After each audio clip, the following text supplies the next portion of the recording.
Ladies and gentlemen, please take your seats. You know, sometimes in life you just gotta marvel and appreciate the weird out there. And if you're within the sound of my voice, that means you probably do just that because you're listening to In the Seats with. And as always, my name is Dave Voigt, and I am the host of this podcast where we sit down with a wide ranging variety of industry professionals and talk a bit about not only current projects, but state of the industry, how they got started, influences, anything we can think of under the sun in a light and conversational kind of way. Uh, and if you want to subscribe to this podcast, which you may already be doing, but if you're not, we'd love it if you did. You can do so over at Apple, over at Spotify, or you can find every single one of our episodes archived over at our YouTube channel. If you'd like, we'd love it if you'd follow us over on social media as well, either at In the Seats or at It's Podcast One for all sorts of updates on Facebook, Twitter, and Instagram. And finally, if you could visit us over at intheseats.ca, where our hardworking team is cracking away on reviews, news, interviews, all sorts of fun stuff, and we'd love it if you came and joined in the fun. But speaking of fun, on today's episode, we're talking with writer-director Mickey Reece about his new film, Climate of the Hunter, which is on VOD platforms now. And it's a little bit of a DIY. Well, not necessarily DIY, but Mickey has a track record of working fast and working cheap and pumping out a lot of stuff. But he makes some really interesting stuff. And Climate of the Hunter is about these two sisters who are vying for the affections of a man who they're not quite sure if he's a vampire or not. And it's all about how this is unraveling in this little cabin in the woods and with these characters interacting with one another. And it's a really great but creepy little character-driven thriller that Mickey put together. And when we talked with Mickey, we asked him just about the inspiration for the story, his process in working, how he got started, and a few other things that we thought of. And it was a fun conversation, and we certainly hope you enjoy it. Bye. Now, I mean, obviously, I just want to say first off, obviously, congratulations on the movie. I really loved it. I mean, it's actually the second time I got to see it. Really? Where did you see it the first time? I watched it at Fantasia, so. Oh, sweet. But walk me through the sort of origins of the story and why you decided to sort of tell a vampire story without really making it a vampire story. Well, okay. So I got an access to that location first.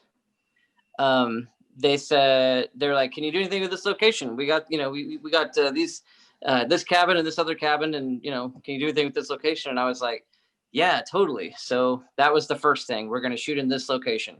I knew what actors I wanted to use, so basically I got the actors and the location. So I wrote the script around that. I knew because after Strike Dear Mistress and Kira's Heart, that I wanted to do something, well, basically because it played Fantastic Fest and I met Divide and Conquer, all of them were kind of into the elevated genre, like, horror to a degree. And I'm not really a horror director, more of just like an art house director. And so I was like, all right, well, I can still work in these confines, so I fashioned a horror film with my own art house sensibilities and based on the location and the actors. No, I mean, that's fascinating because, I mean, I was doing my reading and, I mean, you have a reputation of working pretty much at a breakneck speed. Like when you're trying to put something together, is that basically the process for you? Like, oh, this is a cool cabin. Oh, I can come up with an idea around this, and then you just go, or? Yeah, because I don't want to write a script first and then realize I can't do the script. So I'd rather make sure I have everything lined up and then can write the scripts, because I'm not writing a script just to write a script. I'm writing a script to shoot the movie. Right. So I don't want to write the script and then go search for all the resources I can to make it. I'd rather find the resources and then write the script.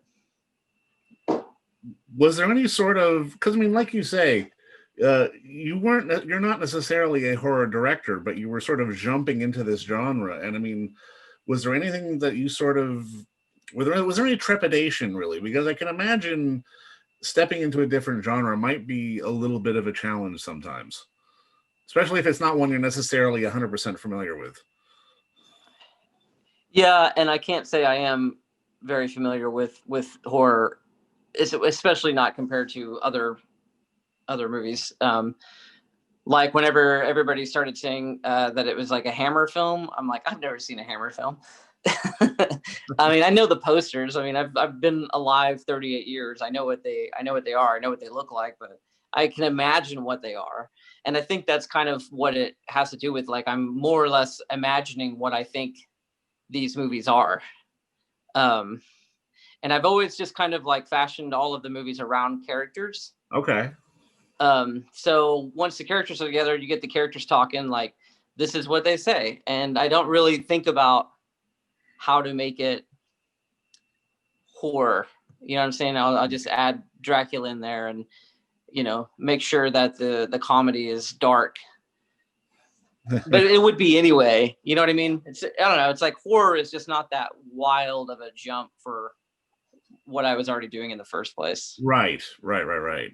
I mean, I love that you mentioned characters, because I mean, Wesley really is sort of fits that vampire mold without even almost trying to fit it. If you know what I'm saying. It's when you're coming up with a character, like, where are you trying to pull from to sort of tell the story that you want to tell? Because classically, like, especially that character really does have a lot of tone from, like you say, from the Hammer films, and sort of having that very sort of suave, debonair, but slightly, you know, the guy you're not quite sure of either at the same time. It's really sort of an interesting dynamic that kind of plays together with the character.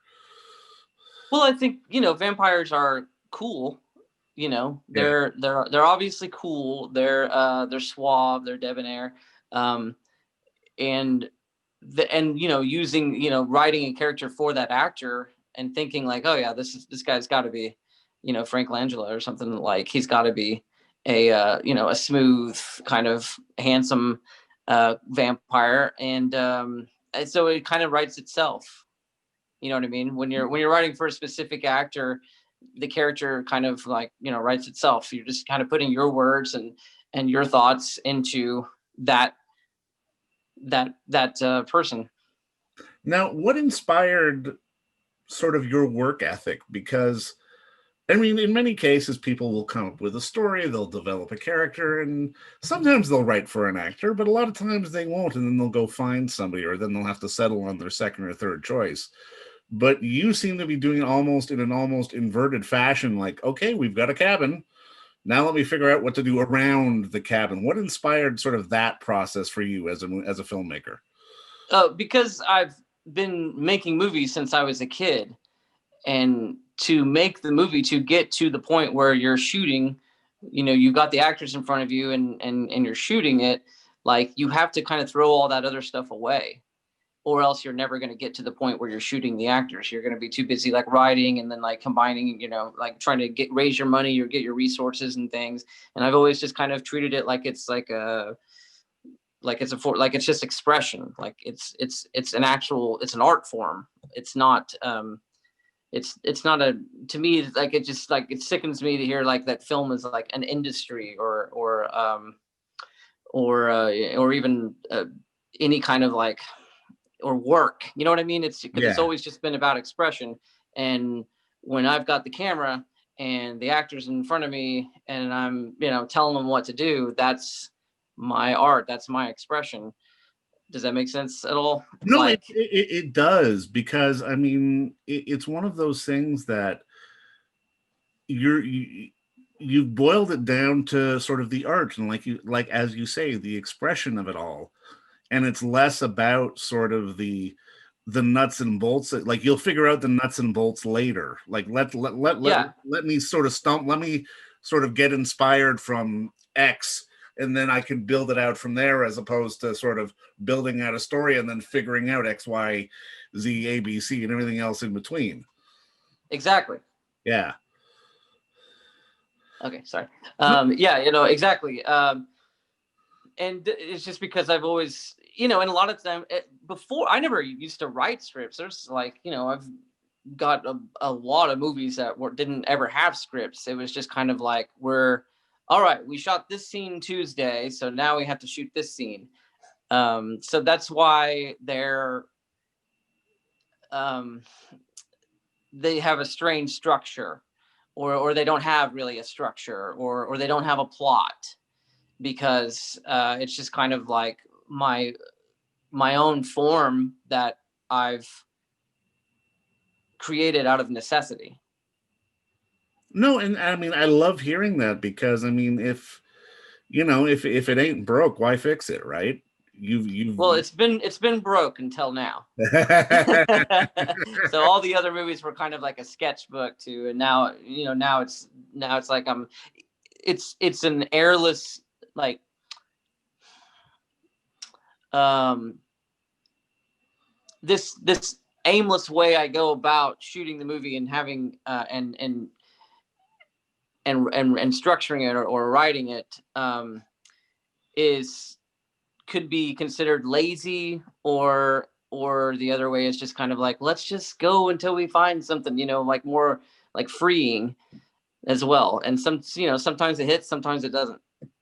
Okay, no, I mean maybe that's interesting though. Like I guess I would want to ask, has maybe sort of the success of this film and sort of the eyes that have gotten onto it sort of taught you a little bit of structure, or maybe sort of put the need on you to go, okay, maybe for the next one I've got to do it a little bit differently? Well, I already made another one. So I don't know what this is going to do yet. You know what I mean? Like, I don't know what where Climate of the Hunter is right now. Like, this is the first time I've ever been there. So I already have another movie coming out in 2021 that I've already shot and edited.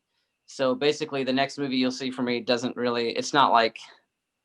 So it'll be the one after that where we have to worry. Yeah. Does that make sense? Sorry.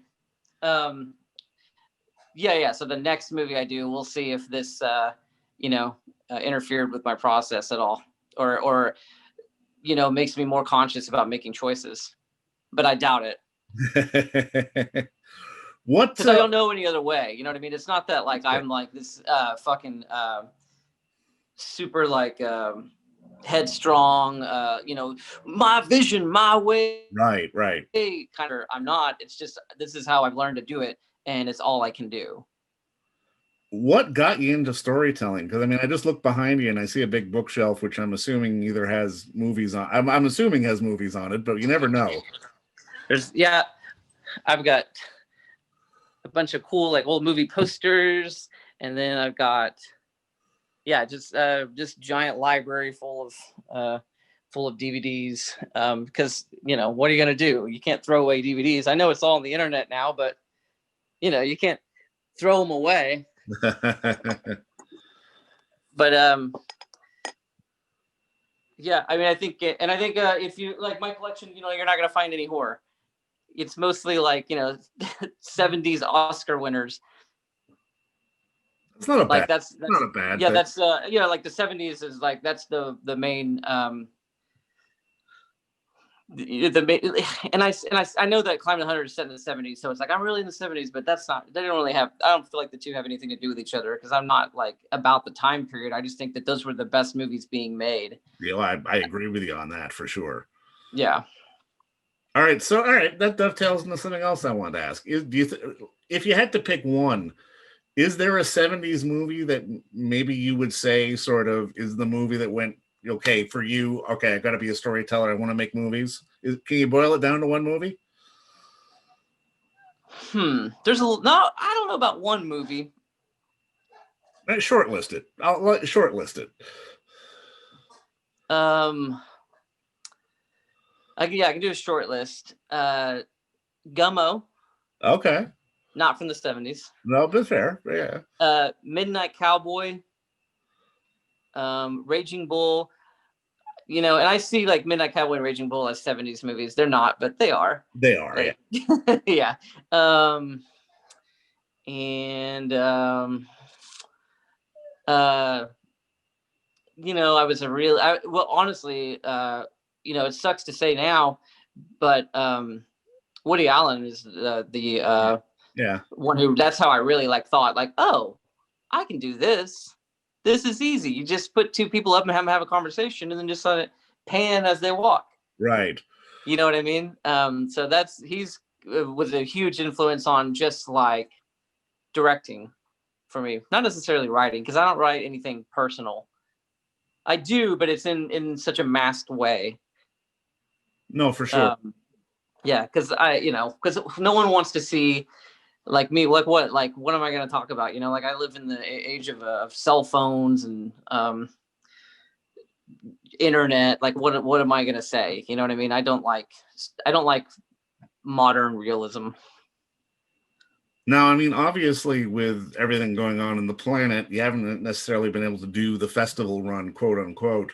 But I'm kind of curious because the horror audiences and the genre crowds are always, on one end, they're probably the most interesting when it comes to filmmakers coming in because they're so open to sort of a different array of styles. And I'm kind of curious, as you've gotten feedback on this, as you say, as probably your first quote unquote horror film, how have you found the response? Well, it was odd because I had, moderate success with Strike Your Mistress and Cura's Heart, and playing at Fantastic Fest. That's where that premiered, and that was kind of like my coming out party because the whole thing was like also selling me as like, this is a guy who's been like, making movies in obscurity for a decade, and he's got all of these movies. Anyway, this is like, and they've never been seen until now. And that was kind of like the big thing in 2018 when Strike played Fantastic Fest. And so that's the first time I ever like got like Googled Strike Your Mistress or signed up for like Twitter, like on a Twitter account, and looked through all of the reviews, because like every day you would have 3 or 4 new reviews posted. So I was like, oh my God, I get to read what people think about my movie. And it was surprisingly like pretty good reviews. So that kind of like I got the taste for it, and then made Climate of the Hunter and premiered at Fantastic Fest.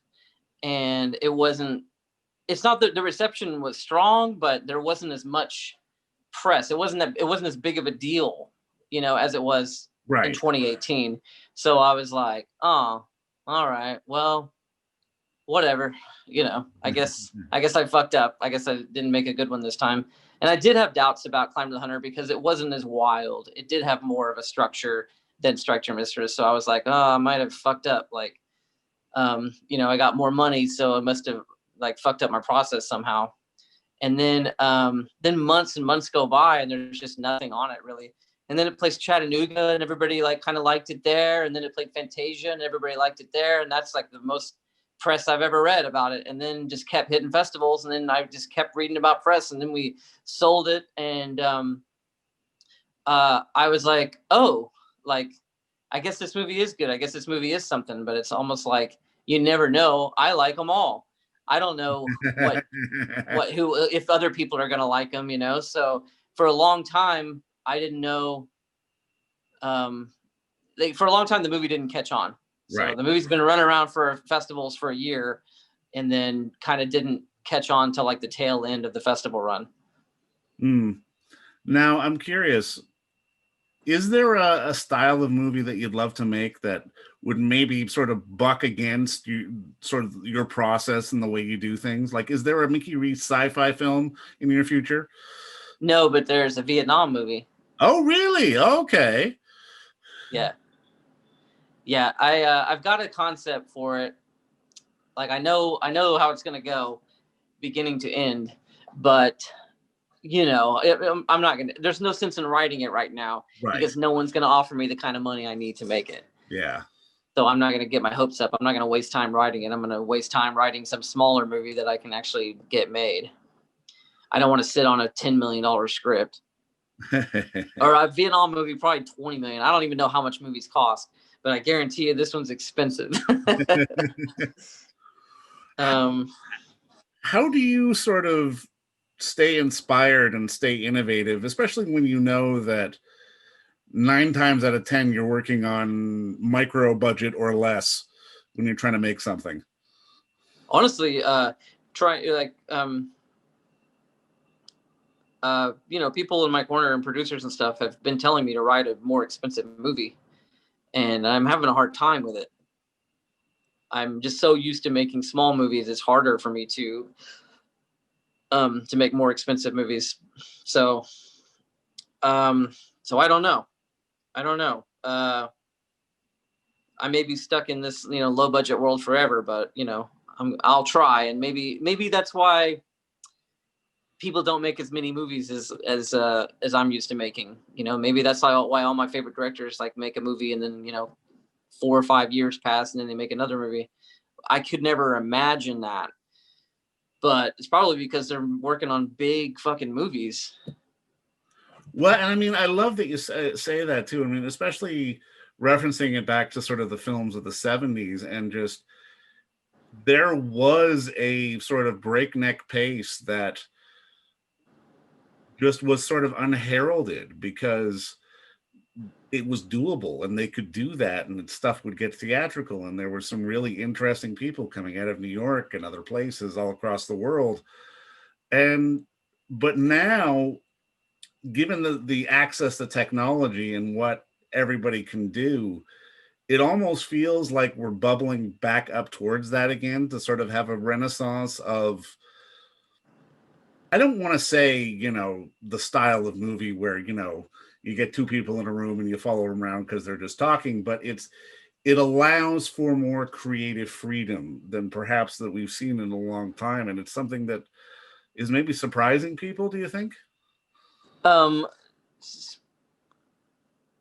like say it again. The very first part. Well, just in terms of, because I love how influenced you are by the films of the 70s, because back then they could work at a breakneck pace. They could. Oh, and you're saying what is being open now for people to work like that? Oh, Exactly. because digital, or just because like movies are more accessible to make now Exactly. as far as equipment and stuff goes. That's true, but no one. I agree with you, and that's definitely true. Like, because me, case in point, like I've made a million movies because it's not that hard to make. All the equipment's there now. All of it's not like shooting on film or something. But the problem I feel like is like a lot of people's are influenced by bigger movies, especially a lot of people that I run around with, like that I hang out with and talk to, like they're all like Spielberg heads or something. You know what I mean? So they all want to make these big pictures. No one's interested in making super small pictures. So I think like it's a different balance. Does Well, that? I mean, it's the trade-off, right? Because I mean, on one Yeah. hand, filmmakers and storytellers can want to tell these big grandiose things, but 99 times out of 100 those aren't going to get made. But because there is such a demand of content out there, if you're making a small sort of intimate little piece, you can make it, you can get it seen, you can get it sold. Yeah. Yeah, I guess so. And like Climate Hunter, like it was 4 times the budget that I ever had to work with, and it's still considered no budget. you know, um, the movie after Climate Hunter, Agnes, is way more money, but it's still not a lot of money. I'm still not working with $1 million or anything. But yeah, I think to what you're saying is like that. Yeah, if more people went around wanting to make Bergman movies, then more movies would get made. But a lot of people don't have any interest in making movies like that. I No, feel like.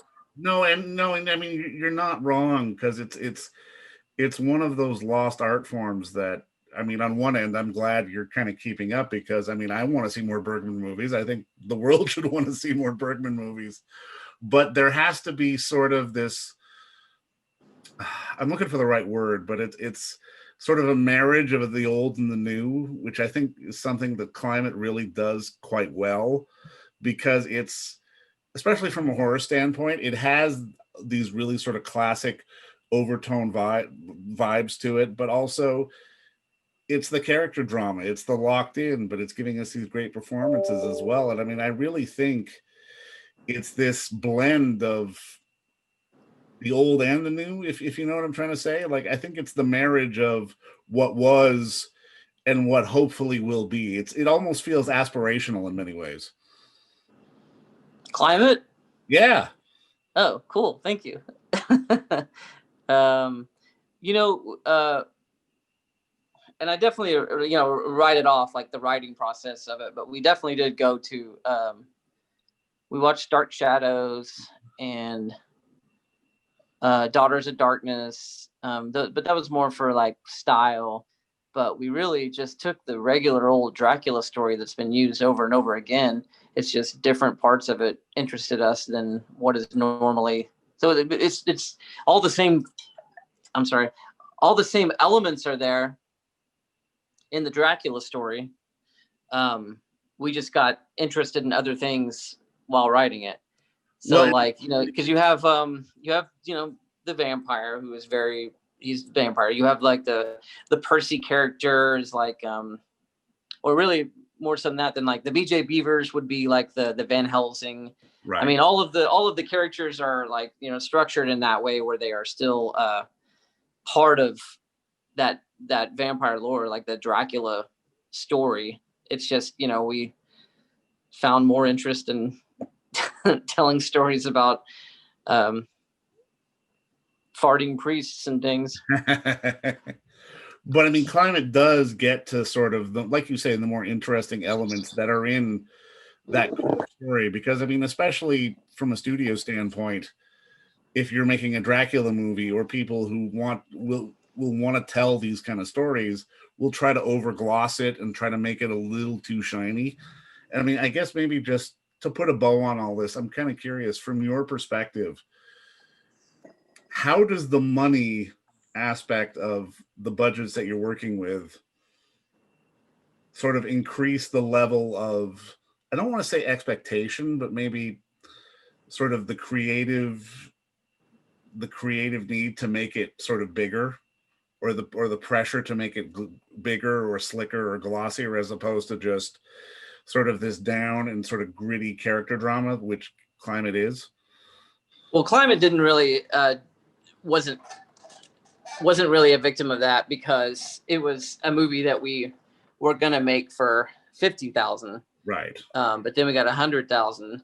So it was like, oh my god, you know, we can make this movie so much better. But that doesn't mean we can add chase scenes and stuff. It just means Right. like we can make these outfits better. We can spend more time on the character. We spend more time shooting it, so that because, you know, like it was essentially going to be like 50,000 and shot in 1 week.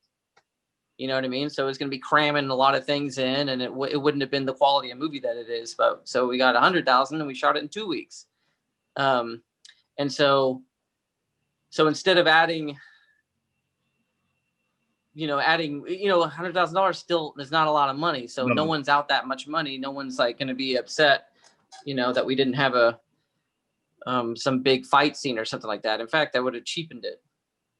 So it's like, basically what would be nice is to kind of write a really cheap movie and get a bunch of money for it, and then spend more time lighting it, spend more time with the characters, and spend more time just shooting it, and then having more time on set to get inspired by things. And you know what? I mean, and I think that's where the sort of the magic of this film and a lot of the stuff that you do lies, because there are guys out there with the $50,000 budget who are trying to add the visual effects, who are trying to add the chase scenes, and it cheapens it and it doesn't work. And you're boiling it back down to just why we why people made films in the first place, to tell a story with interesting characters. And again, I think Climate really is one of those films. And I just want to say thank you again for the time, man. This was fun. Oh, thank you very much. And I'm sorry that I'm a little scatterbrained, and my answers are all over the place. So, but I apologize for that. It's a podcast. You're allowed to be scattered. It's totally fine. I've got a lot of distractions right now. I'm working on another movie, and that's kind of like, and I basically like set aside this week, like the week after the holidays, to like, to get going. So I've got a bunch of different plates spinning at the moment. You are the hardest working man in indie show business, and I will let you get back to spinning those plates. Okay, appreciate it. All right, thanks, man. Thank you. Bye. Bye. And don't forget to visit our friends over at Bay Street Video for all your DVD, Blu-ray rental, or purchasing needs this summer, as they are still open for curbside and some mailing delivery as well. Over at 1172 Bay Street, Toronto, Ontario, Canada, you can give them a call at 416-964-9088. That's 416-964-9088. Or send them an email at baystreetvideoto@gmail.com for any of your DVD and Blu-ray needs.